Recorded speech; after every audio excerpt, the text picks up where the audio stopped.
Well, there's smoke rising right now over Beirut as Israel's military claims it killed at least 12 terrorists earlier this week in Gaza. Some of them were part of the October 7th massacre. As Israel keeps targeting Hezbollah commanders one after another in Lebanon, President Biden and Prime Minister Benjamin Netanyahu have reportedly been talking about how Israel will retaliate against Iran.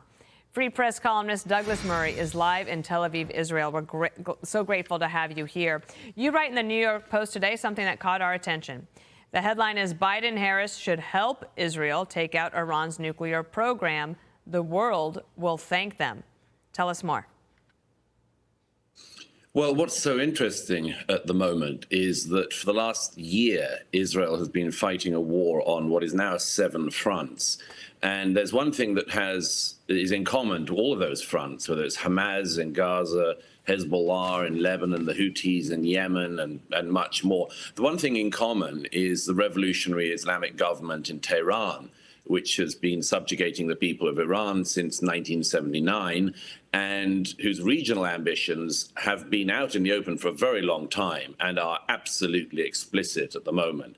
They complain about Israel being a colonizer state. The Iranians are colonizing across the whole region, whether it's Iraq, Syria, Lebanon, Yemen, and they are in a war which the regime in Iran says includes the desire to wipe Israel off the map. This has been their desire for decades, since 1979.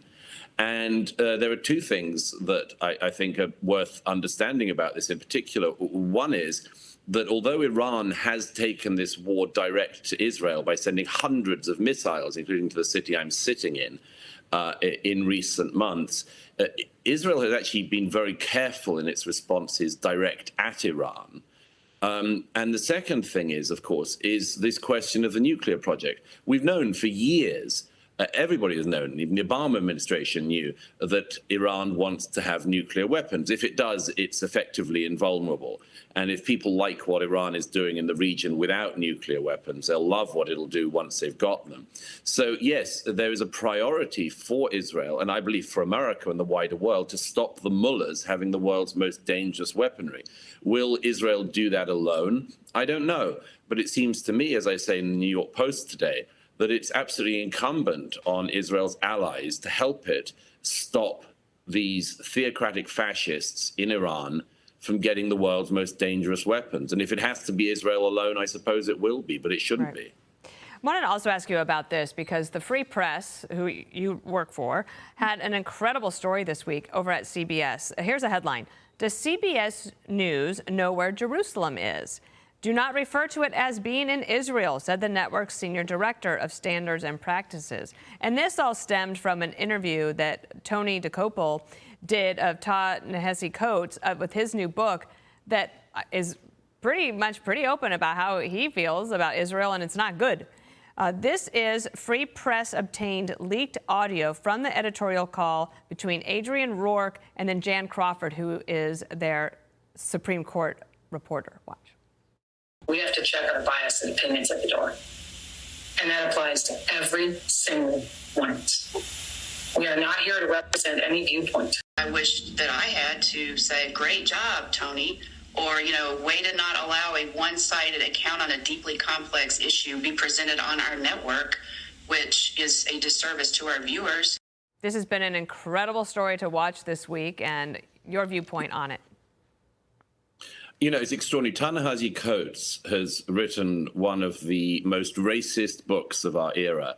He's an utter ignoramus, wildly overpraised.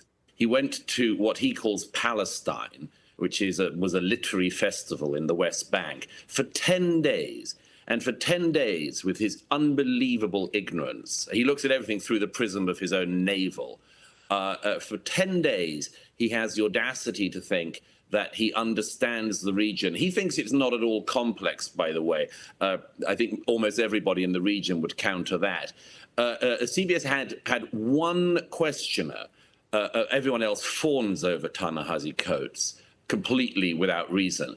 But this one interviewer put a couple of difficult questions to him, whether or not the Middle East is actually as simple as this. Why does Ta-Nehisi Coates not realize that why there's a security fence between the West Bank and the rest of Israel is because of the Second Intifada, when places down the road from where I'm sitting at the moment were blown up and dozens of young people were murdered in nightclubs by suicide bombers coming from the West Bank. He doesn't know that. He just starts talking about the barrier and then how similar it is to Jim Crow South.